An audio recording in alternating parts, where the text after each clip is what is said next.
había un señor que también estaba vinculado a la CIA, Kerry Thornley, que había creado una especie de iglesia particular acusada de secta, y ese señor es el que populariza la idea de que los iluminados de Baviera continuaban controlando el poder mundial, y con esa idea, la de los Illuminatis gobiernan el mundo, la propia CIA empezó a ridiculizar a muchos de los que acusaban del asesinato de Kennedy que ellos perpetraron.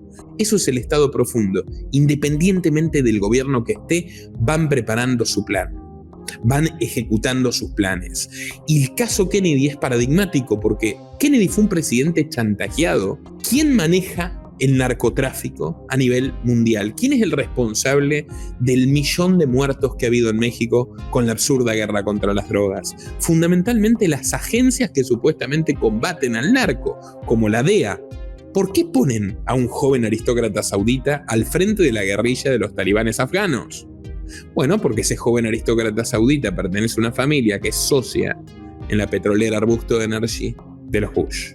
Los Bin Laden son socios de los Bush. El MNSM 200, el Memorando de Seguridad Nacional 200 de Henry Kissinger, secreto, dice: nosotros tenemos que promover, y lo pueden buscar porque se desclasificó, esto hoy es de acceso público, vamos a promover el feminismo, el aborto en América Latina. Vamos a hacer parecer que esto son movimientos genuinos que surgen del seno de su propia sociedad, para que no nos acusen de injerencismo. ¿Cuál es nuestro objetivo? Porque definitivamente Donald Trump, te lo diré, pero directamente, Donald Trump es un miembro del Estado profundo. Y tengo pruebas para afirmarlo. Y ahora va a poner a un secretario del Tesoro, Marta, que ha trabajado 20 años para George Soros y que fue el director de Soros Fund Management. Y uno dice, pero Trump no está enfrentado a Soros, no son enemigos mortales. El no estoy preocupada, no, estoy en shock con todo lo que estás contando. Sí. Perfecto. Bueno, es que todos estamos en shock cuando descubrimos esto por primera vez.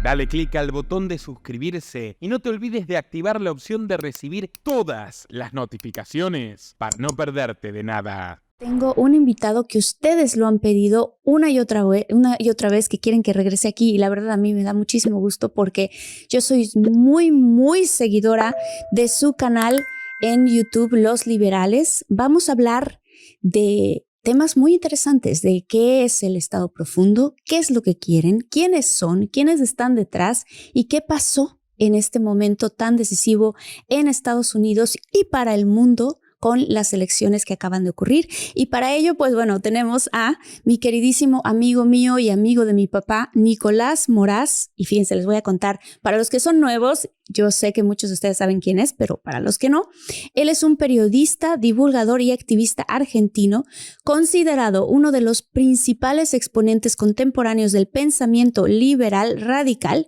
y del movimiento libertario en Hispanoamérica. Él reúne una amplia trayectoria en prensa gráfica, radio y televisión internacional, y actualmente su canal de YouTube, Los Liberales, que es el que les contaba, se ha convertido en el espacio de divulgación anarcoliberal más concurrido del mundo hispano. Tiene, bueno, pues prácticamente 700,000 suscriptores, sino que en este momento que nos estás viendo y escuchando seguramente muchísimo más, y más de 60 millones de visitas a 2 años de su fundación. Y pues bueno, aquí lo tenemos con ustedes porque ustedes lo pidieron y porque además yo lo aprecio mucho. Nicolás Moraz, bienvenido a Infinitos. Muchísimas gracias, Marta, por tu generosa presentación y por invitarme de nuevo. Siempre es un placer conversar contigo, además generamos estos intercambios tan amenos y tan educativos para tanta gente. Te hago un solo comentario que es más de 150 millones de visitas. Lo que pasa es que como a nosotros nos desmonetizaron en 2022, por suerte eso ya se resolvió perfectamente, pero bueno, retiramos muchísimo material de los años previos que hoy está en patreon.com/Nicolás Moraz. Ok, vuélvelo a repetir, por favor, porque sé que mucha gente va a querer también seguirte por ahí. Claro, tenemos mucho material de los años anteriores que está en patreon.com/Nicolás Moraz, disponible para quienes nos apoyan por ahí, pero por supuesto emitimos con más de 2 programas por día, a veces todos los días en nuestro canal, que te agradezco mucho por promocionar, Los Liberales, que ya tiene 750.000 suscriptores y sumando. Qué bueno, qué bueno. Pues mira, no se hable más, Nicolás, porque todo el trabajo de investigación que haces tú, que haces también con el otro Nicolás, justamente que he visto muchos episodios de ustedes juntos también, es maravilloso. Y fíjate que ahora estando en esta emoción, porque fueron unas elecciones bastante emotivas, investigando, viendo, escuchando entrevistas de ambos lados, tanto evidentemente muchas entrevistas de Kamala Harris con todo lo que pues se puede decir que trató de hacer en estas entrevistas, porque no lo dicen la misma gente de su partido, no es muy buena contestando preguntas, y todas las demás entrevistas que vi también, que tuve la oportunidad de ver, de Donald Trump, de J.D. Vance, hablan mucho, sobre todo los partidos, bueno, yo lo digo, el Partido Rojo y el Partido Azul, hablan mucho del Estado profundo, de detener al Estado profundo. Tulsi Gabbard está hablando mucho también de eso. Y entonces me entró a mí una gran curiosidad, porque antes se contaba que el Estado profundo era algo que era como una teoría de la conspiración. Entonces dije, no, tengo que hablar con mi amigo Nicolás Moraz y preguntarle, para todos los que estamos investigando estos temas también, ¿qué es el Estado profundo y qué quieren?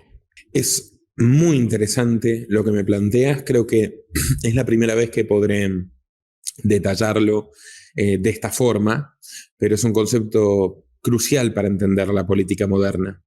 El Estado profundo, o en inglés Deep State, es básicamente el elemento más sucio de la violencia ejecutada, la violencia, la extorsión, el chantaje ejecutada desde las entrañas de los estados por miembros que permanecen allí independientemente de quién gobierne y que responden a intereses que están más allá de Trump o de Biden o de Bush o de Clinton o de Peña Nieto, López Obrador o de Kirchner o Milei. Va mucho más allá de eso. O sea, nosotros tenemos figuras representativas, decorativas.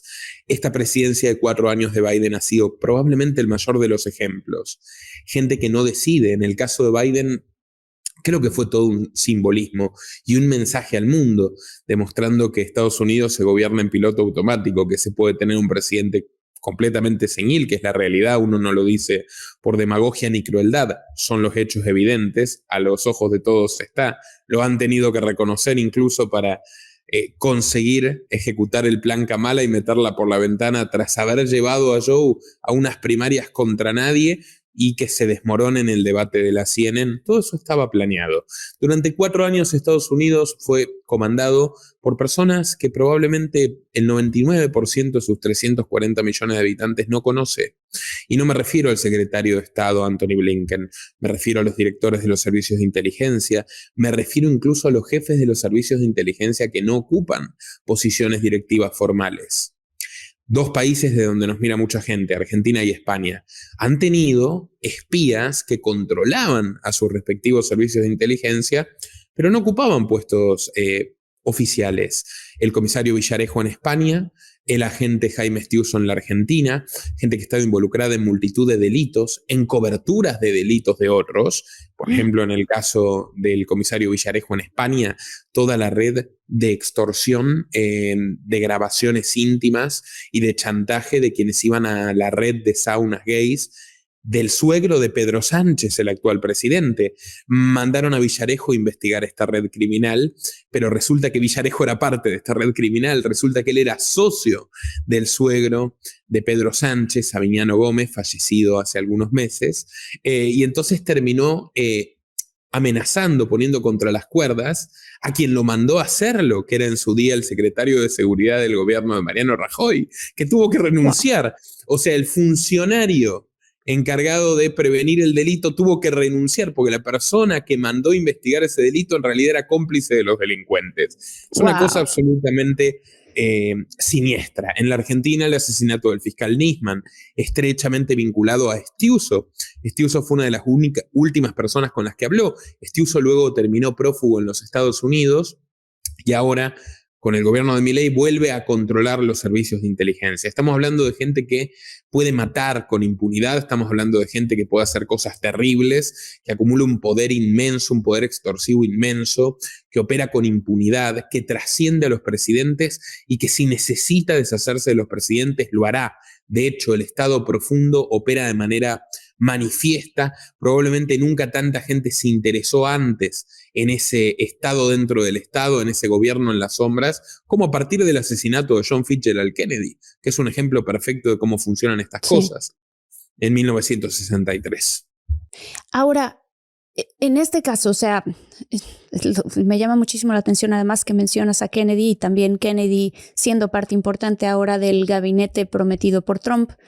Evidentemente, en su explicación, que no la da completa, ¿verdad? Pero de lo que pudiese haberle ocurrido a su tío y a su padre, él habla mucho de que la misma CIA está involucrada en el propio asesinato, pero dice uno que vive aquí, yo vivo aquí en Estados Unidos y que creo en la bondad de las personas, porque eso es creo lo que le pasa a la mayoría de la gente.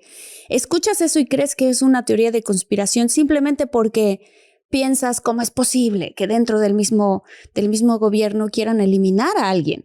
Pero sí es posible y sí es algo que sucede. ¿Por qué? O sea, ¿por qué si son personas que son electas por el pueblo, por la gente, que van demostrando que quieren hacer ciertos cambios, por qué los quieren eliminar?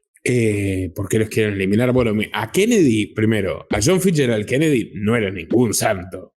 De hecho, nunca en la historia estuvimos más cerca, se está por cumplir, de hecho, el aniversario. Mira, qué interesante tema. Nunca estuvimos tan cerca de la guerra nuclear del apocalipsis como con Kennedy, la crisis de los misiles en Cuba. No era íntegramente su culpa. De hecho, el presidente anterior, el que se despide, Eisenhower, que fue héroe de la Segunda Guerra Mundial para los norteamericanos, y que de hecho lo continuó con la guerra de Corea, empezó prácticamente la guerra de Vietnam, aunque justamente mataron a Kennedy para que eso se pueda ejecutar. Pero Eisenhower en su discurso de despedida dice: tenemos que tener cuidado con la mayor amenaza para nuestra democracia, que es el complejo militar industrial. Our arms must be mighty, ready for instant action, so that no potential aggressor may be tempted to risk his own destruction. Our military organization today bears little relation to that known of any of my predecessors in peacetime, or indeed by the fighting men of World War II or Korea. Until the latest of our world conflicts, the United States had no armaments industry. American makers of plowshares could, with time and as required, make swords as well. But we can no longer risk emergency improvisation of national defense. We have been compelled to create a permanent armaments industry of vast proportions. Added to this, 3.5 million men and women are directly engaged in the defense establishment. We annually spend on military security alone more than the net income of all United States corporations. Now, this conjunction of an immense military establishment and a large arms industry is new in the American experience. The total influence, economic, political, even spiritual, is felt in every city, every state house, every office of the federal government. We recognize the imperative need for this development, yet we must not fail to comprehend its grave implications. Our toil, resources, and livelihood are all involved. So is the very structure of our society. In the councils of government, we must guard against the acquisition of unwarranted influence, whether sought or unsought, by the military-industrial complex. The potential for the disastrous rise of misplaced power exists and will persist. We must never let the weight of this combination endanger our liberties or democratic processes. We should take nothing for granted. Only an alert and knowledgeable citizenry can compel the proper meshing of the huge industrial and military machinery of defense with our peaceful methods and goals, so that security and liberty may prosper together.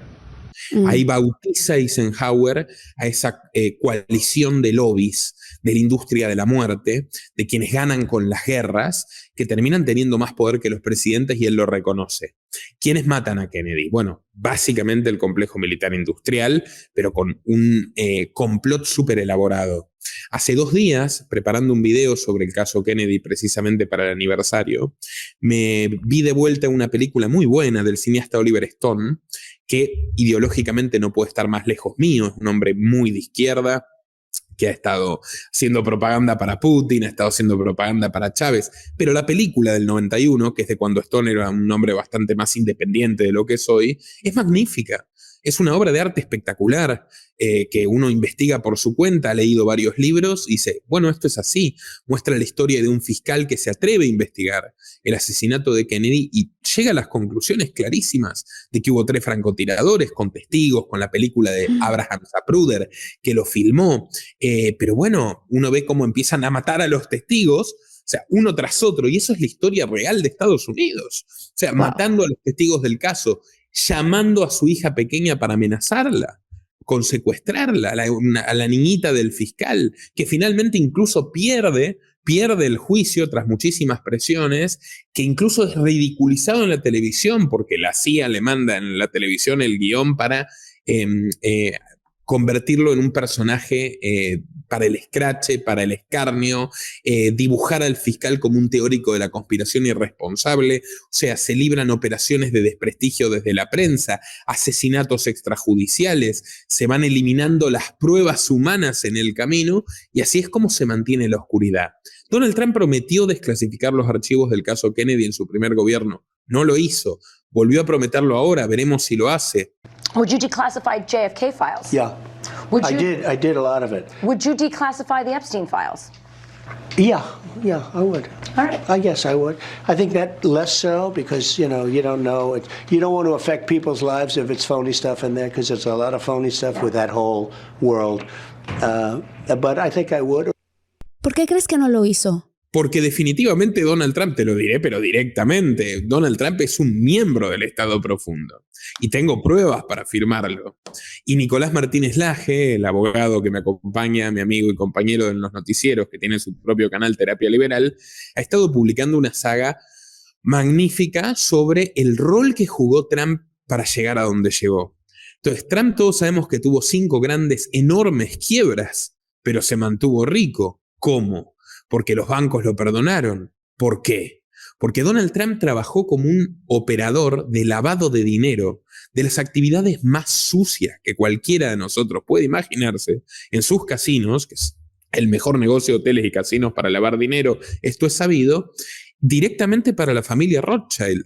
Y la prueba de eso es que él terminó poniendo a los abogados de los Rothschild, que en muchos casos lo salvaron, que intercedieron por él, que lo rescataron financieramente, como secretarios del Tesoro de Estados Unidos, caso Wilbur Ross.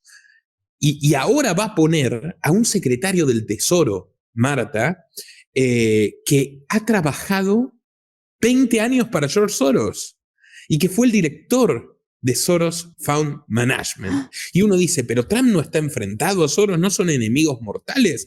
Bueno, parece que no tanto, porque cuando le preguntan al señor Scott Bessent, que dirigirá la economía más poderosa del mundo, ¿y cómo se lleva usted esto de ser socio de George Soros? Porque la propia empresa de Bessent tiene a Soros de accionista, y ser asesor económico de Donald Trump, 2 personas que no pueden ni verse. Él dice, bueno, son hombres de negocios pragmáticos, yo creo que sentados en una mesa se entenderían bastante. Bueno, es imposible determinar si se han sentado o no juntos en una mesa, pero es perfectamente probable, pero aunque no sea necesario incluso, porque tienen a gente como Bessent que se encarga de que haya consenso entre sus intereses. Bueno, Estado Profundo es eso. Estado Profundo es, tienes un presidente con retórica anti-establishment que te dice que gana las elecciones diciendo voy a poner presa a Hillary Clinton, voy a desarchivar los secretos del caso Kennedy. Luego no hace absolutamente nada de eso. Luego le propone, y ustedes pueden buscar la noticia, a Bill Gates, porque Trump lo ha dicho en persona, que sea su asesor científico jefe. Bill Gates dijo, no tengo ganas, pero se lo propuso. Y le dio los contratos más cuantiosos a Microsoft, incluso de tecnología militar, los cascos HoloLens, que generaron gran polémica porque los soldados que los utilizaban tenían terribles jaquecas, incluso algunos problemas neurológicos. Bueno, esa industria, Trump dice, yo fui pacifista. No es del todo cierto porque incrementó los bombardeos en su primer año de gobierno a población civil en las guerras que ya habían iniciado los Bush y Obama. Obama, que fue premio Nobel de la Paz, pero tuvo el récord histórico mundial de bombardeos y de guerras abiertas al mismo tiempo. Y Trump incrementó el presupuesto militar más que ningún otro presidente de Estados Unidos. Con ese dinero, luego Biden pudo librar la guerra de Ucrania, que es una guerra proxy donde el complejo militar industrial americano ha ganado fortuna, Marta, donde los taxpayers, los contribuyentes del fisco como tú y yo, hemos tenido que financiar contra nuestra voluntad los misiles que están matando gente en Ucrania en este momento. Ay, qué horrible. Pero se pagó con las vidas de los ucranianos, y los norteamericanos lo único que hicieron fue un formidable negocio. Eso es el Estado profundo. Independientemente del gobierno que esté, van preparando su plan. Van ejecutando sus planes. Y el caso Kennedy es paradigmático porque Kennedy fue un presidente chantajeado. Eso se puede ver, por ejemplo, en la película. Recomiendo películas porque a veces muchas personas no tienen tiempo para leer libros, pero hay películas históricamente fidedignas. Gran película dirigida por Clint Eastwood, Hoover, sobre la figura que gobernó durante 40 años el FBI, la Policía Federal Norteamericana, que era un auténtico mafioso, pero total, que tenía extorsionado a Kennedy con grabaciones de un encuentro que tuvo con una espía comunista alemana. Y eso se ve en la película. El fiscal general de Estados Unidos era Robert Kennedy, el hermano del presidente Kennedy.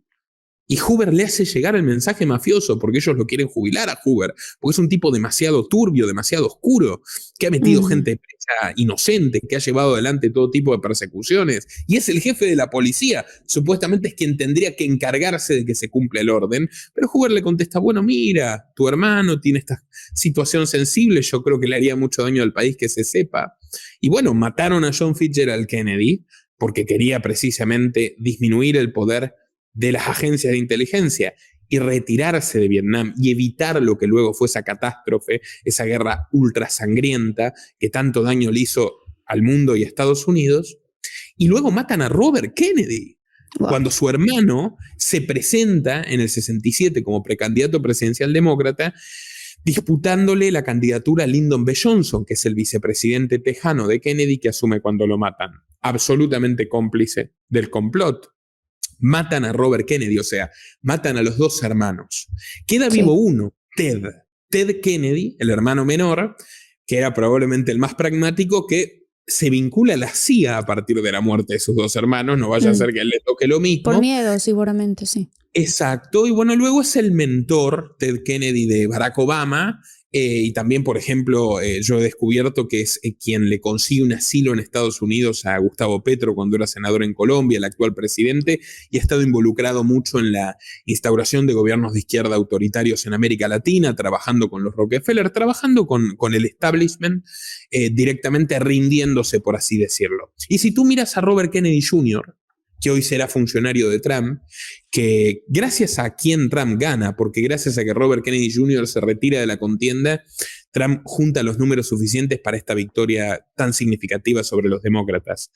Sí. Robert Kennedy Jr. es otro personaje muy representativo de la duplicidad de la política. Por ejemplo, él siempre ha hecho su discurso como abogado contra las farmacéuticas, contra grandes compañías, pero lo cierto, incluso contra el poder de las tecnológicas, que dice se están apoderando de la vida de los americanos. ¿A quién puso como candidata a vicepresidente? A la ex esposa y una de las grandes accionistas del dueño de Google. ¿Y quién le llevaba la campaña y los fondos de campaña? Su nuera. ¿Y dónde trabajó su nuera durante 16 años, Marta? Y como sabes, yo siempre muestro las pruebas de todo lo que digo, en la CIA. O sea, Robert Kennedy Jr. tiene una nuera de la CIA que fue su jefa de campaña, tiene una de las dueñas de Google como candidata a vicepresidente, y luego él, por ejemplo, habla de la libertad de expresión, y todos lo escuchamos con mucha atención en 2020, en 2021. Estamos de acuerdo con lo que él dice. ¿Cómo puede ser que se haya impuesto una sola opinión? ¿Cómo puede ser que las corporaciones farmacéuticas no hayan permitido ni los medios de comunicación ni nadie que discuta ciertas cosas? Bueno, pero luego uno estudia y dice Robert Kennedy Jr. hace 4 años estaba pidiendo cárcel para los negacionistas del cambio climático. Y si te pones a profundizar aún más, te enteras, por ejemplo, que él era fiscal antidrogas. Él trabajó, Robert Kennedy Jr., como fiscal antidrogas. Bueno, lo echan cuando lo descubren consumiendo heroína en el baño de un juzgado. Pero esto parece un dato anecdótico, trivial. No lo es. ¿Quién maneja el narcotráfico a nivel mundial? ¿Quién es el responsable del 1.000.000 de muertos que ha habido en México con la absurda guerra contra las drogas? Fundamentalmente las agencias que supuestamente combaten al narco, como la DEA. Uno estudia a Pablo Escobar, al Chapo Guzmán, siempre va a encontrar el paralelismo de que fueron ungidos estos jefes narcos por la CIA o por la DEA que querían destronar a otro líder de cárteles. Porque en realidad ellos nunca van a querer acabar con la droga, cosa que no van a poder hacer, porque es algo que existe hace 5.000 años y no va a desaparecer por una prohibición caprichosa, y el punto es que el ser humano encontró formas de vincularse libremente con la sustancia de manera mucho más eficiente y segura de la que tenemos ahora con la prohibición, y donde de todas formas en las calles circula veneno, porque ese es el resultado de la prohibición. Pero el negocio de ellos es que haya guerra permanente, que haya estrés social, que haya personas muriendo en las calles, que haya señoras aterrorizadas, porque es ahí donde justifican su poder, donde justifican que el Estado pueda meterse cada vez más en la vida de la gente, que Estados Unidos pueda meterse en la soberanía de países como México, como Colombia, como Argentina, de manera mucho más intrusiva con el pretexto de combatir el crimen organizado. Pero el crimen organizado en realidad son ellos. Y esto no es una teoría conspirativa. Wow. El académico que más ha investigado el Estado profundo, uno de los que más respetados, es un señor que lleva 50 años de profesor, que se llama Peter Dale Scott. Él originalmente era poeta, es canadiense, profesor de literatura. Peter Dale Scott es un académico muy respetado, fue diplomático, trabajó para Canadá y para Estados Unidos en Vietnam, tratando de evitar la guerra. O sea, él conoce bien esto. Él empezó a vivir en Estados Unidos durante el gobierno de Kennedy, y a los 2 años que se muda a California matan a Kennedy. Y él entonces da un vuelco en su carrera y comienza a investigar profundamente este concepto. El concepto de que en realidad nuestros estados, especialmente Estados Unidos, son organizaciones delictivas encubiertas que utilizan las leyes y toda la retórica de que nos cuidan como una cobertura para llevar adelante los peores crímenes. Él tiene una investigación formidable sobre la muerte de Kennedy. Tiene una entrevista que yo recomiendo mucho para quien la quiera ver, Deep Politics and the Assassination of JFK, pero también ha investigado el 11 de septiembre, por ejemplo. Es lo que te iba a preguntar, esa iba a ser mi siguiente pregunta. Nicolás, o sea, en esta cosa que estoy escuchando, ¿no? A ver, el complejo industrial militar quiere y le surge entonces que siempre haya guerras, que no se acaben, que se prolonguen, al contrario, porque eso entonces me imagino pues potencializa la economía. Yo no sé, es una cosa horrenda pensar que es la industria de la muerte, pero lo es. Y que además quisieran que hubiera más guerras y lo quieran expandir. ¿Qué pasa, por ejemplo, en el caso de 9/11? O sea, dentro de tu investigación, ¿fue algo que fue planeado? ¿Fue realmente Al Qaeda con los aviones y estas personas? Fíjate, hace poco tuve la oportunidad de ver no sé si tú has escuchado de Candace Owens. Sí. Sí, bueno, ella tuvo una entrevista, ahorita le estaba tratando de dar clic al video para ver cómo se llamaba la persona que trabajaba para la CIA. Hizo una entrevista muy, muy buena que la recomiendo mucho también, en donde a esta persona, que era una persona muy alta en la CIA, un rango muy alto en la CIA, habla de cómo todo esto al parecer fue absolutamente planeado, que fue una coincidencia que encontraron, se quema todas las torres, todo se derrite y encuentran el pasaporte intacto del la persona que iba volando el avión, dices, ¿cómo es esto? O sea, esto parece de película de Hollywood, ¿no? ¿Qué opinas tú de ese tema? Mira, yo hice 2 documentales, uno llegó a más de 600.000 personas y este año en septiembre, se los recomiendo, lancé una versión definitiva. Y gracias a un paper que descubrí, pero buenísimo, de profesores muy riguroso, que por ejemplo ahonda en 16 páginas una sencilla cuestión. ¿Tú sabías que hubo en la historia de Estados Unidos un solo simulacro donde los 6 principales cuerpos militares que controlan los vuelos, digamos, dejaron de funcionar por este simulacro, porque sabían que había un simulacro? O sea, no se controló el cielo de Estados Unidos, 6 cuerpos militares gigantescos en simultáneo. Normalmente en los simulacros se involucraba 1 o 2. Hubo uno solo en la historia de Estados Unidos que involucró a 6. ¿Sabes cuándo ocurrió? El 11 de septiembre de 2001. ¡Oh! Tú ¿Cómo? sabes que, efectivamente, yo lo trato en mi documental. Al-Qaeda, o sea, ya apartamos de la base que Al-Qaeda es una creación de los Estados Unidos. Otra película, Charlie Wilson War, que muestra cómo en los 80s un senador tejano lleva adelante la cruzada para lograr que el Senado financie a los mujahidines, es decir, a los guerrilleros talibanes afganos, para combatir a los soviéticos, que fue el Vietnam de la Unión Soviética. De hecho, fue el fin de la Unión Soviética, esa guerra empantanada que perdieron contra estos guerrilleros que eran financiados abiertamente por Estados Unidos. Yo siempre muestro la foto de Reagan con los líderes talibanes. Pero podemos poner más datos.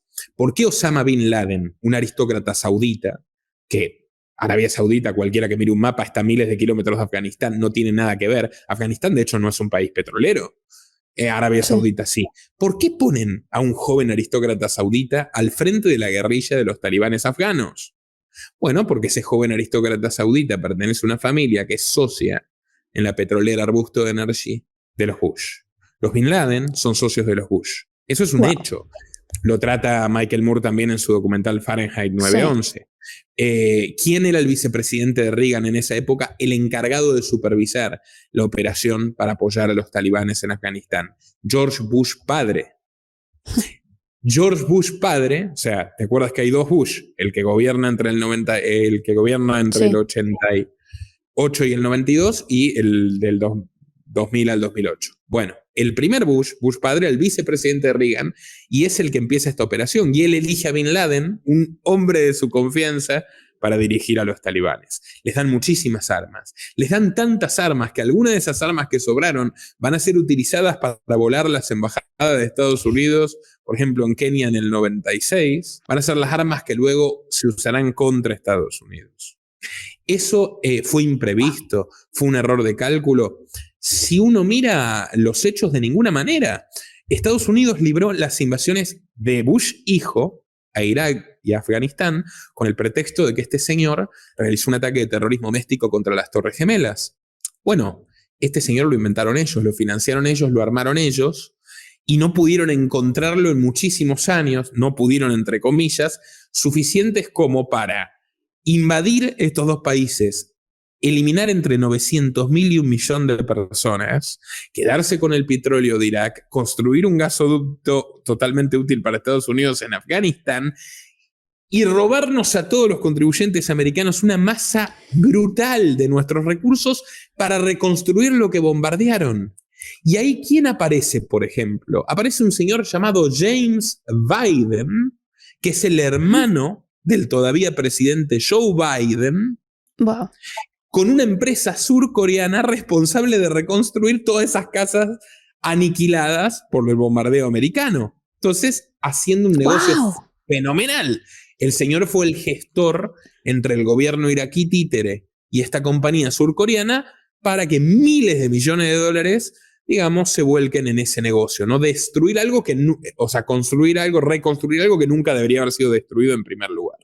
Bueno, si nosotros sabemos, por ejemplo, que Joe Biden fue clave para que Bush pueda invadir Irak, porque era el presidente del Comité de Relaciones Exteriores del Senado, opositor teóricamente, Bush republicano, Biden demócrata, pero Biden fue la persona que junta las firmas y los votos que faltaban para poder aprobar esa invasión atroz que se realiza porque supuestamente Hussein tenía armas de destrucción masiva. que nunca tuvo y nunca se Que demostraron nunca y quedó tuvo, claro sí, y se probó que nunca tuvo, sí. que todo era mentira. Wow. Y bueno, ese señor Biden lo consiguió y lo recompensan cuando llega a la Casa Blanca como vicepresidente de Obama, poniéndolo a cargo de la invasión. Obama, que había dicho que iba a sacar a las tropas de Irak de un día para el otro y así ganó las elecciones y un infame Nobel a la paz, luego tiene a la señora Hillary de secretaria de Estado que decide invadir Libia a las 2 semanas y siguen con Irak y ponen a Biden a cargo de Irak y el hermano de Biden se hace inmensamente rico, como te digo, con la muerte de millones de personas, la destrucción de miles de hogares que luego se reconstruyen y se lleva a su comisión la familia Biden. Eso es Estado profundo. Wow. Estos políticos incluso que supuestamente son de un partido, pero terminan siendo funcionales a otro. Hay una Wikileaks, la gran red periodística de Julian Assange, uno de las colecciones que más me gustan a mí, de sus archivos más viejitos, se llama Kissinger Papers, los papeles de Kissinger, y muestran todos unos documentos de la época en la que Henry Kissinger fue secretario de Estado, la época donde empieza la guerra contra las drogas, la época donde, esto le va a encantar a tu papá, donde se abandona el patrón oro y empieza la gran estafa de monedas sin respaldo que tenemos hoy, la época donde incluso comienza esta cuestión de utilizar al feminismo radical, a la ideología de género y a la promoción de la interrupción del embarazo como formas de control de natalidad. ¿Qué son los memorandos de seguridad nacional? MSN. De Estados Unidos. Bueno, son políticas de Estado que se van elaborando en ciertos gobiernos y se trata de darle continuidad posteriori. Uno, el MNSM 200, el Memorando de Seguridad Nacional 200 de Henry Kissinger, secreto, dice, nosotros tenemos que promover, y lo pueden buscar porque se desclasificó, esto hoy es de acceso público, vamos a promover el feminismo, el aborto en América Latina, vamos a hacer parecer que esto son movimientos genuinos que surgen del seno de su propia sociedad, para que no nos acusen de injerencismo. ¿Cuál es nuestro objetivo?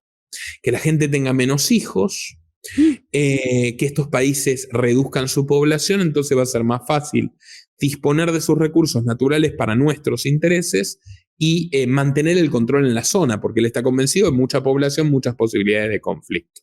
Bueno, entre eso y la guerra contra las drogas, que lo que hace es matar centenares de miles de inocentes permanentemente, más las migraciones forzadas que derivan de esta violencia extrema en Centroamérica, por ejemplo, lo lograron. Efectivamente, hay lugares que están despoblando. Esto lo investiga una gran amiga mía, la profesora Guadalupe Correa Cabrera, que es catedrática de la George Mason University, mexicano-estadounidense. Quizás algún día, si quieres entrevistarla, es una mujer absolutamente extraordinaria y valiente que está siempre investigando estos temas en la frontera, corriendo riesgos muy grandes. Y ella dice, bueno, qué casualidad que cada zona de México que se vacía, ella es profesora en Estados Unidos, muy respetada, qué casualidad que cada zona de México que se vacía con estas guerras y con esta violencia, tiene recursos estratégicos y luego aparece una minera norteamericana, una compañía a explotarlos, ¿no? Y que no podían hacerlo antes porque había gente viviendo allí que eventualmente no quería que se exploten esos recursos o de alguna manera trabarían la instalación de esos negocios extractivos. Todos estos elementos forman parte del Estado profundo. ¿Sabes por qué se populariza el término? Todo esto comienza en el término Estado profundo. En Turquía, es mínimo, es una línea, ¿eh? No voy a distraer al público, no te preocupes, Marta. No estoy preocupada, no, estoy en shock con todo lo que estás contando. Sí. Oh, perfecto. Bueno, es que todos estamos en shock cuando descubrimos esto por primera vez. El famoso accidente de Susurluk o escándalo de Susurluk.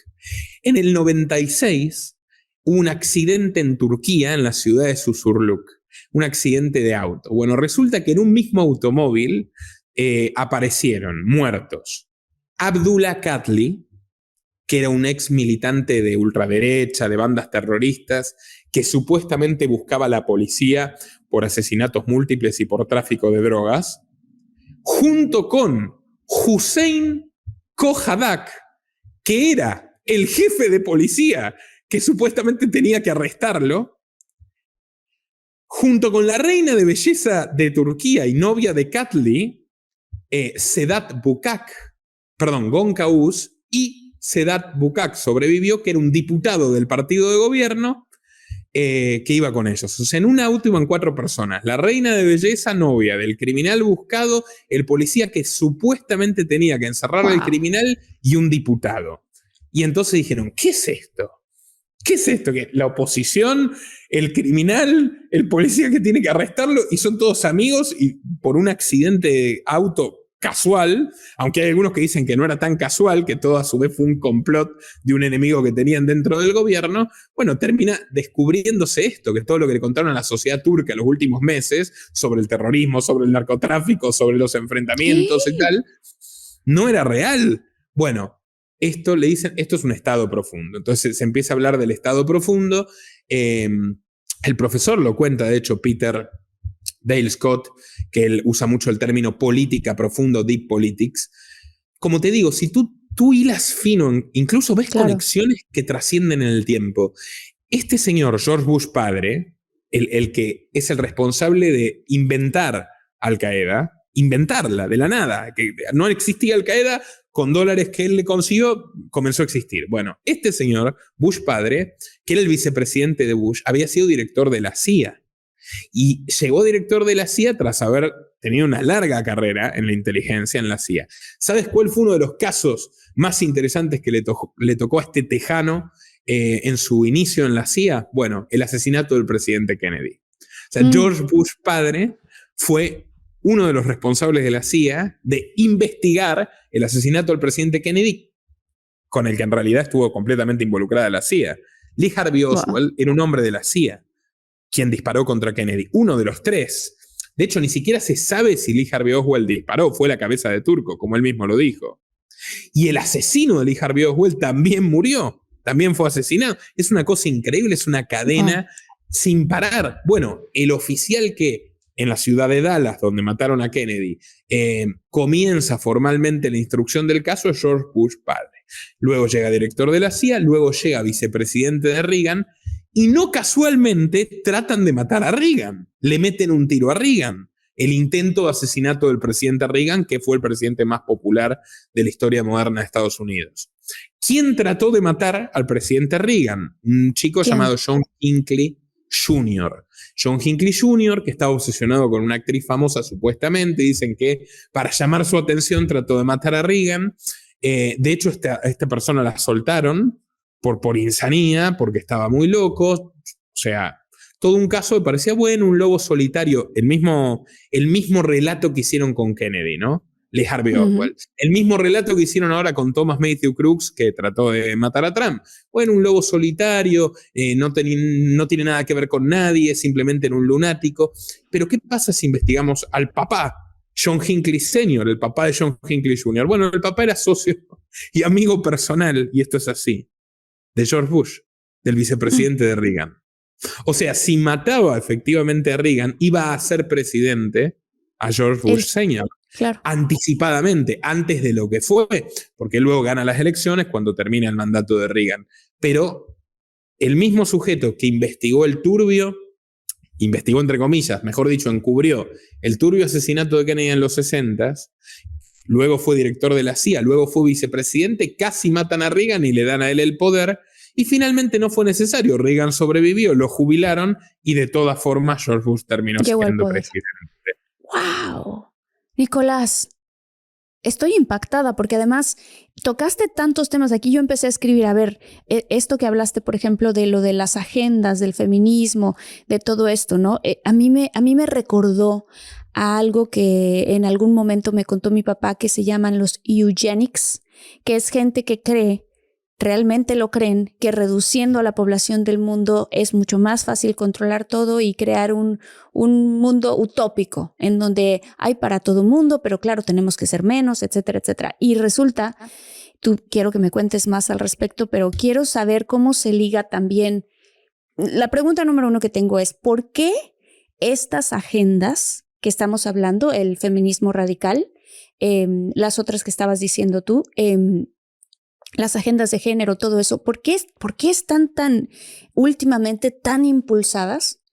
Y por el otro lado, un poquito que si me puedes ahondar o platicar un poco más, algo que me contaba mi papá que tiene también que ver con Bill Gates y toda lo que tiene que ver con esta cosa de los eugenics y quiénes son. No sé si va por ahí la cosa, pero bueno, algo entendí de lo que tú estabas explicando que quizá tenga que ver con eso.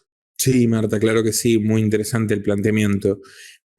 Bueno, primero, la cuestión del feminismo radical, porque yo estoy completamente de acuerdo con la idea de que naturalmente entre los hombres y las mujeres están los mismos derechos, las mismas capacidades intelectuales, sin duda. Yo también, por cierto, quiero aclarar aquí también para todos eso igualmente.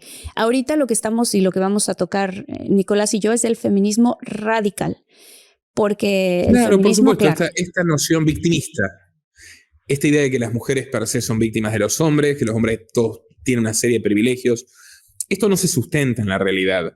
Investigué este tema muchos años, estuve a punto de publicar un libro al respecto llamado Feminismo, Sociedad Anónima, nunca lo pude terminar por el volumen de trabajo que me surgió a partir de 2020 con el encierro masivo, etc. Pero es una cuestión relativamente sencilla de entender. ¿Quién se beneficia con esto? La primer cátedra de género de la historia se abrió en la universidad, la cátedra de estudios de género, esta idea del género separado del sexo. En 1959 en la Universidad de Berkeley, California, por cierto, donde enseñaba el profesor Peter Dale Scott. ¿Quién la financia? La Fundación Ford. ¿Cuál es el objetivo que persiguen financiando esa cátedra y los estudios de la emancipación de la mujer que se hicieron tan de moda en los años 60? Bueno, la Fundación Ford, de la marca automotriz Ford, por cierto, del nazi Henry Ford, porque Henry Ford fue condecorado por Hitler y citado en sus libros, porque era un tremendo antisemita, la Fundación Ford dijo, bueno, tenemos que lograr que las mujeres se conviertan masivamente en consumidoras, vamos a vender más autos, y trabajadoras, vamos a tener más mano de obra. Está bien, o sea, tampoco es que sea un objetivo tan perverso como los que vinieron después. Lo lograron. De hecho, la revista Forbes México en 2017 relevaba que el 65% de los gastos a nivel mundial los realizan mujeres. O sea, es cierto que incorporaron una gran masa de consumidoras. No está mal, las mujeres quieren trabajar, quieren comprar, tienen todo el derecho del mundo a hacerlo. Claro. Pero a partir de esa base, cuando ya descubres que puedes realizar manipulaciones sociales para conseguir ciertos objetivos, vas por más. Ahí entran los gobiernos. Todas estas leyes que hay contra el machismo, que meten presa a gente incluso por los piropos, por decir comentarios que seguramente irrespetuosos, que ninguno de nosotros haría o aprobaría, pero los meten presos o meten preso a alguien por llamar a una persona transexual por el pronombre equivocado, la multan o le quitan su título, como le sucedió al psicólogo Jordan Peterson en Canadá. Bueno, toda esta locura autoritaria que genera necesidad de Estado. Entonces, las mujeres que sienten que están en una sociedad agresiva, violenta, hostil, que corren peligro por solo ser mujeres, que tienen que denunciar cualquier cosa que no les guste, que que si no consiguen un trabajo no es por falta de mérito, sino por discriminación machista, van a buscar al protector Estado y pedirle ayuda para que resuelva sus conflictos. Entonces el Estado ve incrementado su poder. Ahora, ¿esto redunda en un beneficio para las mujeres? No. En Argentina se abrió el Ministerio de la Mujer y hay más asesinatos de mujeres que antes de que se abra.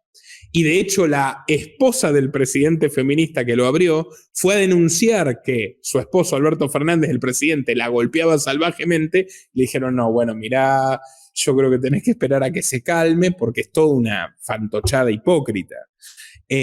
Luego en España hay que entender que la guerra de los sexos genera reducción poblacional.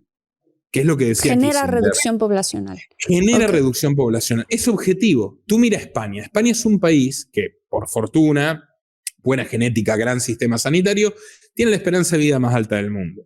Sin embargo, es un país que se está muriendo. Y dices, ¿cómo puede ser? Es un país relativamente desarrollado, es un país con un buen sistema de salud, un país con una excelente salud en general de sus habitantes. ¿Cómo puede ser que este país tenga cada vez menos gente, esté muriendo? Bueno, no tienen hijos. Sí, sí. En España, la ley de violencia contra la mujer de Rodríguez Zapatero, que es una ley canalla, porque en realidad todos nuestros países tienen leyes contra los homicidios, todos nuestros países tienen leyes contra las agresiones, naturalmente, contra la violencia física. Las leyes feministas lo que vienen a decir es perspectiva de género, que tiene consecuencias terribles, porque el punto es, cualquier mujer puede denunciar a un hombre y un hombre es culpable hasta que se demuestre lo contrario. O sea, al revés que como rige el Estado de Derecho, las garantías, las constituciones, tú no tienes presunción de inocencia, tienes presunción de culpabilidad. Te arruinan la vida, la carrera, lo vimos con Johnny Depp y Amber Heard, por ejemplo, pero en España esta ley ha generado 900.000 detenciones, Marta.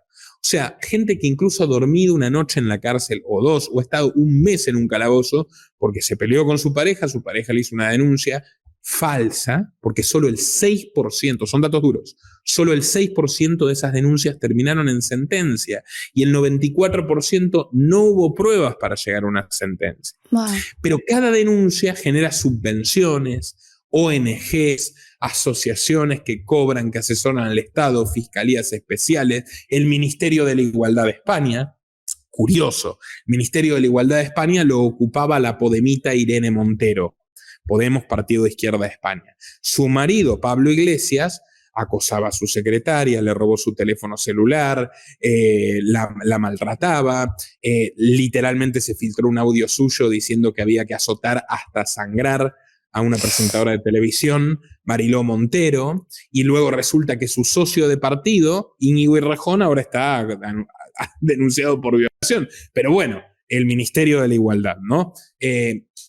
Tú dices, y hay más o menos homicidios de mujeres que antes, más. ¿Por qué? Porque no se está atendiendo a las verdaderas víctimas. O sea, por un lado, quedan sepultadas debajo de una tonelada de denuncias falsas, donde además hay un incentivo económico. Entonces, muchas mujeres que denuncian a su marido lo hacen inducidas por trabajadoras sociales que dicen, bueno, si lo denuncias vas a tener una mejor pensión, te quedas con la casa, te quedas con los hijos, va a tener que hacer lo que tú digas. Bueno, y entonces eso disuade a las personas de tener una relación, tener hijos, formar una familia, las disuade poderosamente. Entonces, es un complemento añadido que contribuye al envejecimiento poblacional, a que cada vez haya más ancianos y menos personas que trabajen jóvenes para pagar sus impuestos. Por eso es tan necesaria la inmigración, aunque no le guste a mucha gente, es tan necesaria. Con esos países, si no van los inmigrantes, no hay más jóvenes que cumplan con tareas indispensables. Pero por otro lado, también tú ves gente diciendo, y los viejos sobran, que es lo peor. Lo vimos en el 2020, en Italia, en España, diciendo, bueno, no vamos a darle respiradores a los viejos, se lo vamos a dar a los jóvenes, pues los viejos ya vivieron. Entonces, claro, ves por todas partes la maldad absoluta de ir recortando a la sociedad como si fuera cartón, estamos hablando de vidas humanas, por debajo, por encima, con la promoción de la interrupción del embarazo, que a ver, yo no estoy a favor de que se encierren las mujeres, ni se penalice, ni se persiga, pero la promoción de esto, la promoción incluso lo vimos en la Argentina con el debate del aborto, feministas que llevaban muñecos de bebés y los pisaban enfrente de niñas como si eso fuera divertido. Es una cultura misántropa, es una cultura maligna, es veneno para los corazones. Además, le inoculan miedo a las mujeres de que los hombres les harán el mal, miedo a los hombres de que pueden ser denunciados por cualquier cosa. Entonces, la sociedad terrorizada es mucho más manipulable. Y el trasfondo de que menciona tu padre, de Bill Gates, es muy, muy cierto. El padre de Bill Gates, William Gates Sr., era un abogado, aristócrata de Nueva Inglaterra, y fue el primer presidente de la red de clínicas del aborto Planned Parenthood. La fundadora de Planned Parenthood, una enfermera llamada Margaret Sanger, era una racista, simpatizante del Ku Klux Klan, este repudiable grupo que perseguía a las personas de color, simpatizante de Hitler, que Margaret Sanger elogió las políticas del aborto que tenía Hitler para las mujeres judías. O sea, fíjate, esto es así. Margaret Sanger escribió una carta horrenda de su puño y letra, por supuesto no puedo repudiar más de lo que dijo, pero lo reproduzco por su valor histórico. Escribió de puño y letra: debemos promover el aborto para eliminar el peso muerto de la basura humana de la sociedad. Dios de mi vida. A los pobres, a las personas con déficit cognitivo, a los discapacitados. Esas son las palabras de Margaret Sanger. Cuando esto se descubrió, la Planned Parenthood primero lo negó. Cuando quedó probado que efectivamente dijo esto, cerraron el Museo Margaret Sanger, pero de todas formas siguen reconociéndola como una heroína en su página web y demás.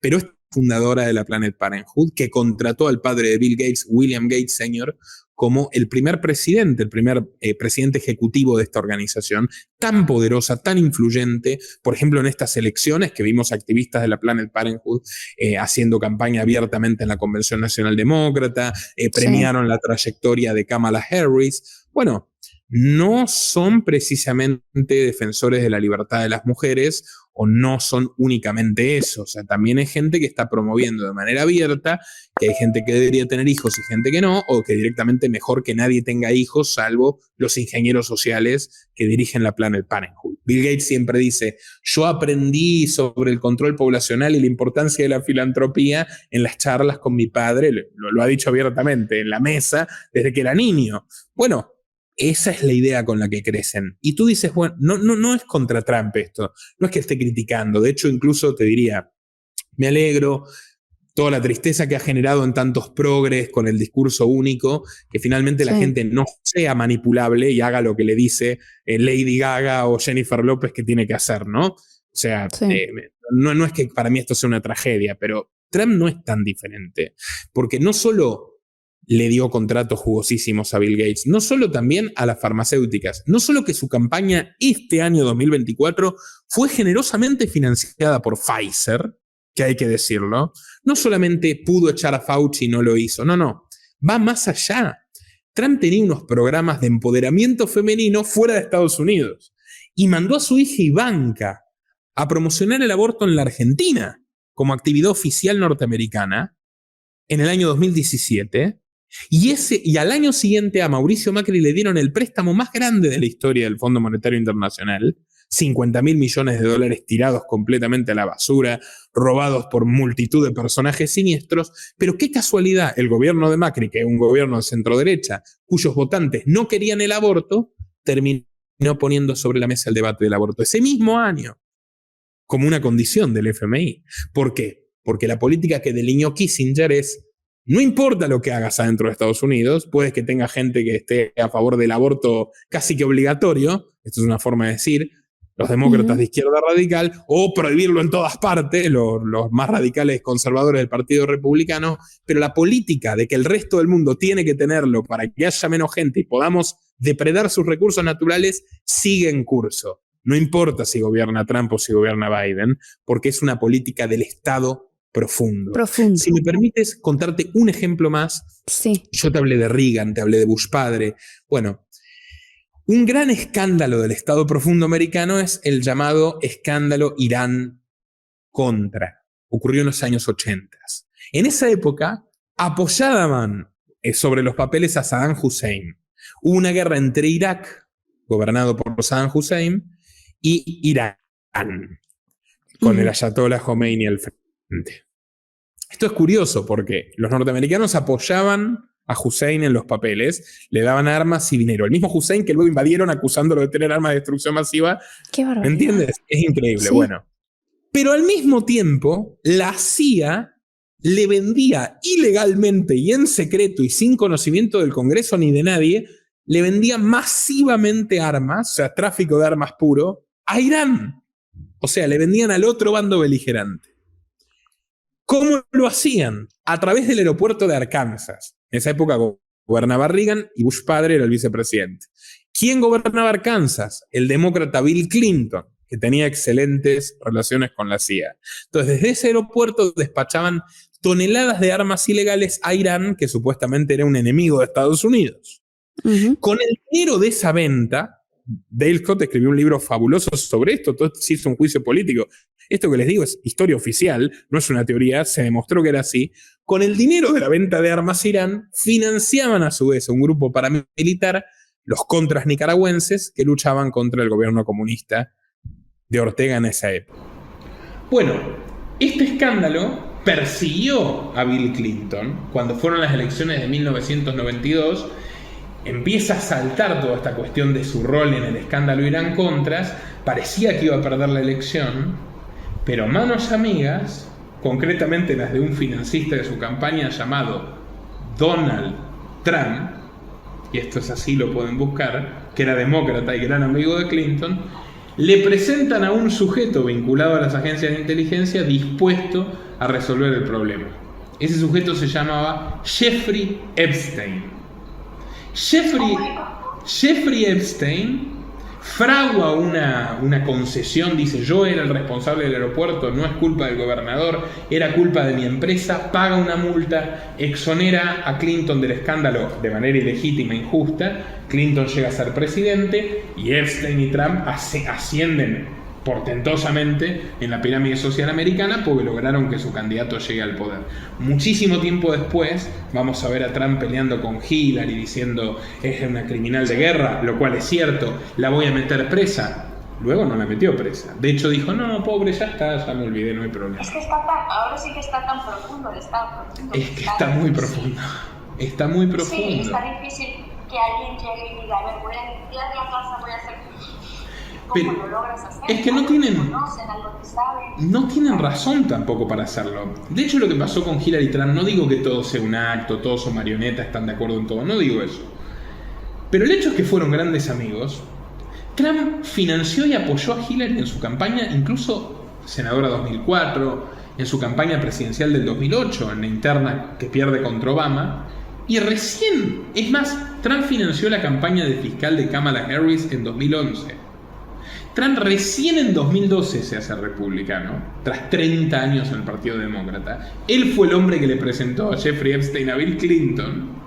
Es increíble, ¿no? Pero bueno, y ahora resulta que es el gran líder de la derecha. Trump prestaba la Trump Tower para conferencias feministas y pro aborto. Trump dijo muchas veces que él era pro-choice, por ejemplo.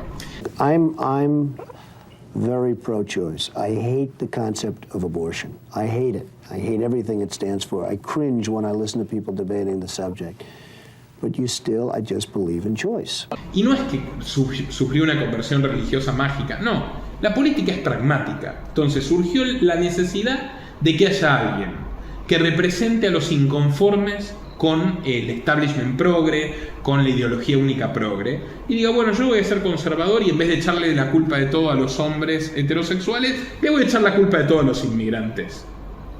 Y a China. Y ese es Trump. Y ahora está jugando ese papel y le está yendo formidablemente bien porque es un hombre que sabe manejarse en el show. Y de hecho, Hillary Clinton infló mucho su figura. Como ella lo conocía, hay innumerables fotos de ellos juntos, amigos, sonriendo, compartiéndose tweets. Como eran amigos, Hillary dijo: este tipo es el único al que le puedo ganar. O sea, porque es grosero, es así, es altanero. Y Hillary en su soberbia dijo: bueno, de hecho hay reuniones, está registrado que tuvo con gente del Washington Post, New York Times, pongan el foco en Trump, porque si Trump va a ser el candidato republicano le vamos a ganar. Error de cálculo, muy arrogante Hillary, terminó ganando Trump. De hecho, en gran medida gracias a Wikileaks de Julian Assange, que muestra todos estos correos terribles de Hillary, que de hecho son pruebas de cómo opera el Estado profundo, y que le robaron la campaña a su contrincante demócrata Bernie Sanders. Termina ganando Trump casi que por un accidente de la historia. Pero si tú miras lo que ha hecho, ¿qué ha hecho realmente que moleste a las élites de verdad? Bezos tuvo una exención de impuestos formidable para construir su sede de Amazon. El complejo militar industrial recibió muchísimo dinero que usó en las guerras después de Biden, pero el dinero lo recibió con Trump. Un hombre de los Rothschild manejó la economía. Larry Fink tuvo más poder sobre la Fed y la impresión de dólares del que nunca había tenido antes BlackRock. Y al final, o sea, los demócratas consiguieron, y algunas facciones que no habían quedado del todo satisfechas, sacárselo de encima en 2020, pero ahora Trump vuelve abrazado de quienes dijeron ser sus enemigos, como Elon Musk, que dijo que Trump era una amenaza para el mundo porque no creía en el cambio climático. Elon Musk no cambió de opinión al respecto. Elon Musk simplemente ahora puso dinero y es un Soros, en sus propias palabras, es un Soros del Partido Republicano. Una última cosa que te quería contar es una anécdota de cómo descubrí yo al Estado profundo. En esa época tórrida de las filtraciones de Wikileaks, yo me puse a investigar esos mails de Hillary Clinton, descubrí muchas cosas. Una me llevó a la investigación más importante de mi carrera, el documental del Papa Francisco, la llamada Primavera Católica. Alguna vez creo que te lo mencioné, Marta. Esta operación que John Podesta, y la mano derecha de Hillary Clinton y Hillary llevan adelante para generar un recambio en el Vaticano. Expulsar a Benedicto XVI y colocar en su lugar a un papa más progresista y alineado a sus intereses. Muchas cosas interesantes hay en esos correos que si quieres algún día podemos profundizar. Pero bueno, investigando descubrí un dato que me pareció asombroso.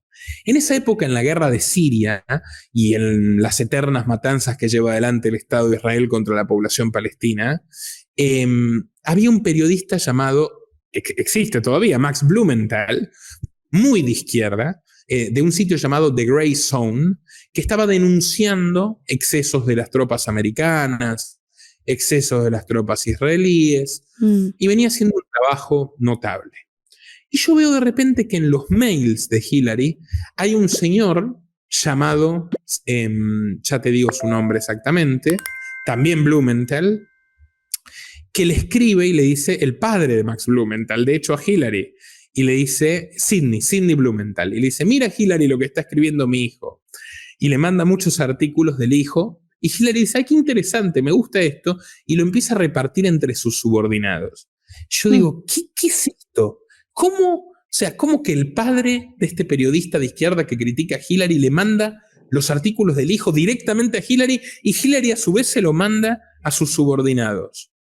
Y ahí entendí que Max Blumenthal es exactamente un doble agente, es una disidencia controlada que denuncia lo que ellos quieren que denuncie, dice lo que ellos quieren que diga para hacer control de daños. Claro, resulta que Sidney Blumenthal había sido un periodista clave de aliado de Bill Clinton en su gobierno, cometió perjurio en el juicio de Clinton y Lewinsky para defender a Clinton, o sea, falso testimonio, terminó trabajando en la Fundación Clinton, y su hijo Max Blumenthal era la voz de todo lo malo que hace Hillary, porque en realidad lo que estaba haciendo era encubrir lo que realmente querían ocultar y denunciar lo que realmente querían que se vea.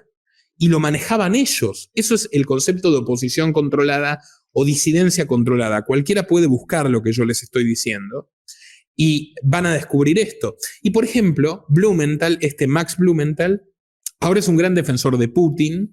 De hecho, fue entrevistado por otro actual defensor de Putin, que es Tucker Carlson, para defender a RT, a la cadena RT. Y yo conozco todo esto porque trabajé en medios rusos. También me di cuenta de que son iguales que los medios norteamericanos en cuanto que ellos tienen su propio estado profundo, digamos. Por eso me fui también. Y dije, ¿qué es esto? Tucker Carlson, el republicano, está entrevistando a Max Blumenthal, este siervo de Clinton de ultraizquierda, están defendiendo juntos a Putin, y me empezó a hacer chispas el cerebro. Entonces me puse a investigar un poco más y dije, claro, los dos son de la CIA, literalmente. O sea, Tucker Carlson, su papá era agente de la CIA, hizo su solicitud formal para entrar a la CIA. With the backing of CIA, of course. The organization you wanted to join back in the day, as I understand. We should thank God they didn't let you in. Although, it is a serious organization. I understand. Tucker Carlson fue uno de los periodistas que inventó lo de las armas de destrucción masiva para que Bush pueda invadir Irak, y ahora dice, hoy me arrepiento de lo que hice, fue un terrible error, qué ingenuo. Ese mismo Tucker Carlson, que es un periodista muy interesante, es un hombre muy inteligente. Es súper interesante. Yo quiero decirte, Nicolás, yo sigo mucho lo que hace. Y digo, por lo menos lo que yo puedo observar es que genuinamente hay gente como él, gente que uno va creciendo y vas teniendo más información y vas sabiendo más cosas y puedes ir cambiando de opinión, porque la sabiduría se va adquiriendo con los años y con la experiencia. No lo estoy defendiendo, simplemente no conozco su pasado, entonces no lo sé. Yo al Tucker Carlson que conozco ahora es el que sigo. Pero sí, es más interesante lo que estás contando, no sabía. Pero fíjate, Marta, respecto a esta cuestión del juego de máscaras, ¿no? Sí, es muy inteligente, es muy interesante todo lo que dice Tucker Carlson. Pero fíjate en el juicio de Dominion Voting Systems contra Fox. Porque Tucker Carlson dijo que hubo fraude en las elecciones de 2020 y eso luego no se pudo probar en el juicio y eso determinó su salida de Fox. ¿Qué es la parte interesante del juicio? La parte interesante del juicio es cuando muestran los mensajes privados de Tucker Carlson. Yo recomiendo a cualquiera que quiera que los busque, donde él dice respecto a Trump, lo odio pasionalmente, I hate him passionately. Dice que no puede seguir soportando la mentira. O sea, él dice que básicamente su discurso sobre el fraude en realidad es mentira, lo admiten los mensajes internos, por lo menos yo no digo que haya ocurrido o no haya ocurrido, estoy diciendo lo que dicen los mensajes internos, que él en realidad odia a Trump y que en realidad toma por tonta parte de su audiencia y les dice lo que quieren escuchar. Y eso está ahí. Y esos mensajes, Tucker Carlson no salió a refutarlos porque son reales, pues son mensajes que salieron de su teléfono en el marco de un juicio, No, de hecho, editados por forenses. Él lo ha dicho, que él antes precisamente no era su favorito Donald Trump, al contrario, y que después durante el tiempo fue descubriendo cosas y empezó a cambiar su opinión, igual que Tulsi Gabbard. Él lo defendía en público y lo atacaba en privado. Entonces es como que, ¿qué es lo que piensa realmente Tucker Carlson? Dices, ¿y cómo terminó Tucker Carlson, que era propagandista de la guerra de Irak, y este muchacho Blumenthal, que era supuestamente un tipo de ultraizquierda, los dos defendiendo a los medios rusos y en general el relato de Putin de la guerra? ¿Por qué hay tantos estadounidenses? Gabbard también, Kennedy Jr. también. ¿Por qué hay tantos estadounidenses que simpatizan con el relato ruso? Pues tú tienes el relato norteamericano, que es Zelensky es bueno, que está lleno de falencias, y tienes el relato ruso, que es somos unos santos, nos estamos defendiendo, pero están matando niños en masa, tampoco son ningunos santos. No, entonces, tampoco son santos. Sí. ¿Cómo puede ser que impere este relato? Y bueno, uno investiga a los Clinton y al final, Hillary tanto acusó a Trump de estar aliado a Putin, los Clinton, y esto está demostrado en los mails de Wikileaks, patrocinaron como privados, con su fundación, el enriquecimiento de uranio de las armas nucleares de Putin. Consiguieron financistas norteamericanos para mejorar el arsenal nuclear ruso, que está destinado eventualmente, en el peor de los casos, a destruir a Estados Unidos. Es una traición de primer nivel. Entonces, ¿quién es quién realmente? ¿Hasta qué punto Putin es enemigo de los Clinton? ¿Hasta qué punto la élite norteamericana apoya a Zelensky? Puede que haya una parte que apoya a Zelensky, otra apoya a Putin. Puede que haya algunos a los que no les importa nada, como Larry Fink, que le preguntaron, ¿y usted quién quiere que gane? Me es completamente igual, dijo Larry Fink. ¿Te acuerdas que te conté que la fábrica esa donde Thomas Matthew Crooks se paró para dispararle a Trump era de BlackRock? Y Thomas Matthew Crooks aparece en un spot de BlackRock. Knowing that I can be free to do the things that I love to do. I hope when I retire someday, they say that guy made this place a special place to come to school and gave as much as he could to help the community.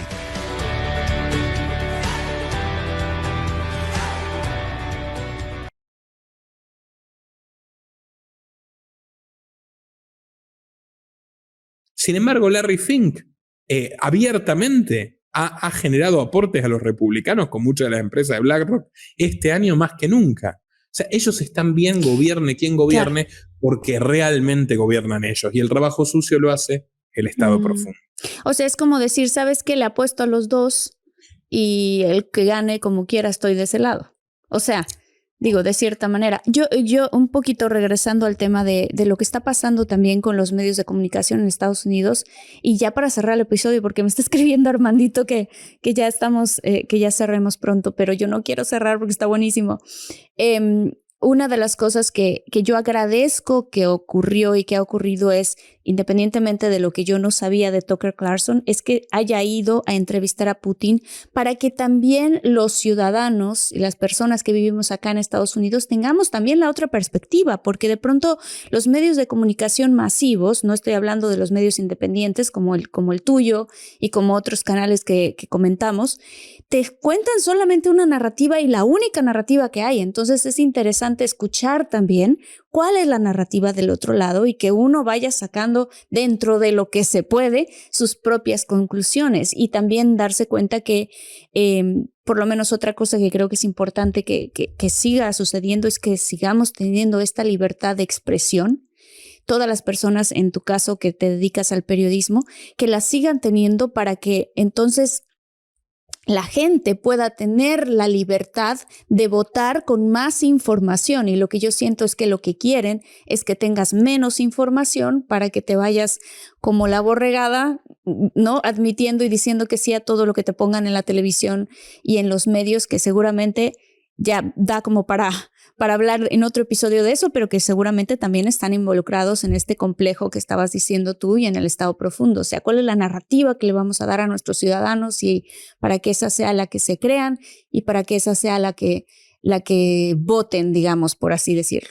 Entonces, hay ciertos periodistas que ahora se han vuelto independientes, que antes trabajaban en el complejo del mainstream media, como se le dice acá en Estados Unidos, que ahora están abriendo sus canales independientes porque dijeron, estoy cansado ya de eso, quiero empezar a hablar también de lo que hay del otro lado, y esa parte yo lo agradezco.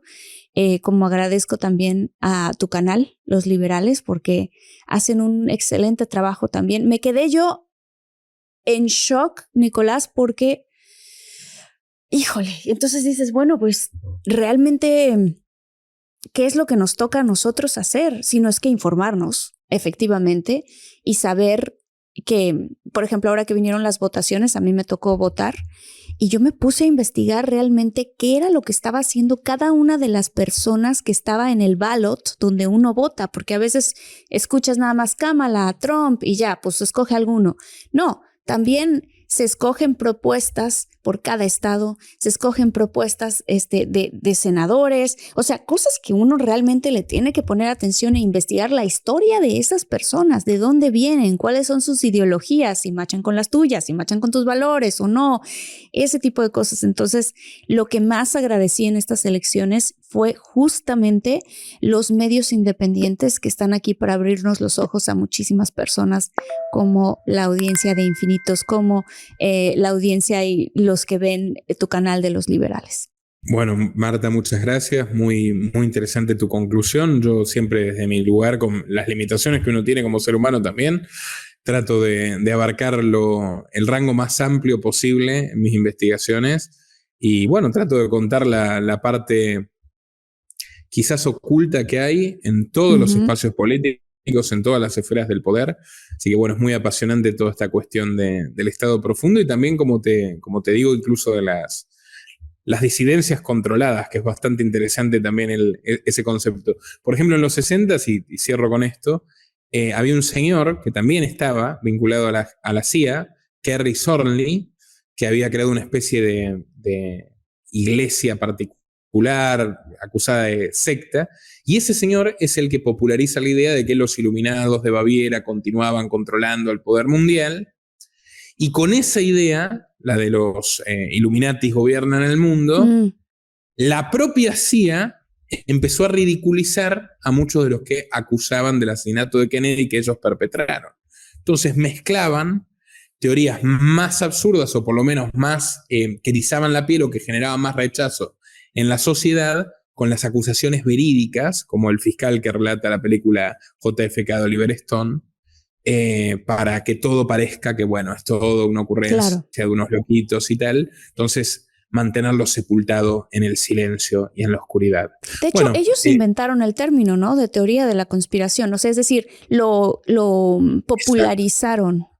Exactamente. Y no solo, o sea, ellos inventaron muchas de estas teorías de conspiración, para decir luego que las investigaciones serias sobre conspiraciones reales, o sea, conspiraciones básicamente grupos de intereses coludidos secretamente para perjudicar a otros, y decir todo esto es teoría de la conspiración, todo esto es producto de locos, todo esto es un invento disparatado de gente que cree que los reptiles gobiernan el mundo y los extraterrestres nos manejan. Pero es muy útil esto, porque así silencias, ridiculizas a la disidencia.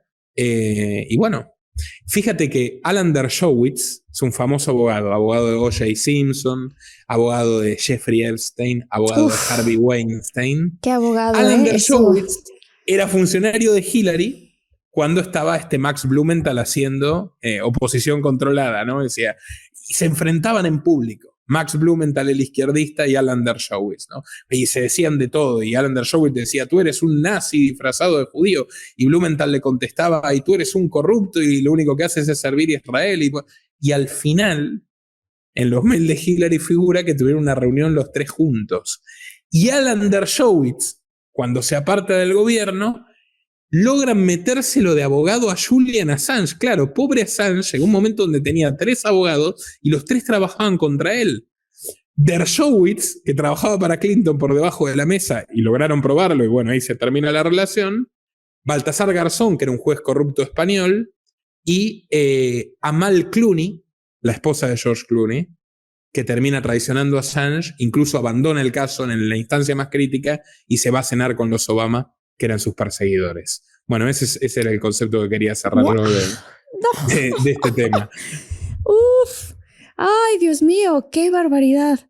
Ahora sí que la realidad supera a la ficción y a cualquier show que podamos ver en televisión de esto, porque es impactante lo que ocurre debajo y seguramente muchas más cosas de las que no platicamos en este episodio, pero que, bueno, invito a la gente de Infinitos y a toda la comunidad que se vayan al canal de Los Liberales, porque van a encontrar unos documentales maravillosos, muy bien hechos, de todas las personas que fue más bien Nicolás mencionando. Te agradezco muchísimo, Nicolás. Gracias por estar aquí. Por favor, comparte también tus redes sociales y dónde te puedes seguir las personas que... Hijo, tengo tantos seguidores infinitos que les interesan estos temas. Está buenísimo. Fundamentalmente en YouTube, /Los Liberales. Los Liberales por Nicolás Moraz es el nombre de mi canal de YouTube. Y si quieren también en X, es x.com/Nicolás Moraz, ok. Gracias, Marta. Un enorme placer como siempre. Me despido. Muchas gracias. Nuestro trabajo depende de tu apoyo. Para que siga siendo posible, realiza tu aporte desde tan solo $3 por mes a través de Patreon, en los enlaces que figuran en la descripción o en el comentario fijado. También podés hacerlo vía Bitcoin o desde la opción Unirte de YouTube. Y si estás en Argentina, elegí el medio de pago de tu preferencia a través de Mercado Pago. Quienes nos apoyen en Patreon a partir de $5 mensuales tendrán acceso a análisis, entrevistas, conferencias y documentales exclusivos. También tenemos opciones para sponsors. Así que publicita con nosotros a través de patreon.com/Nicolás Moraz.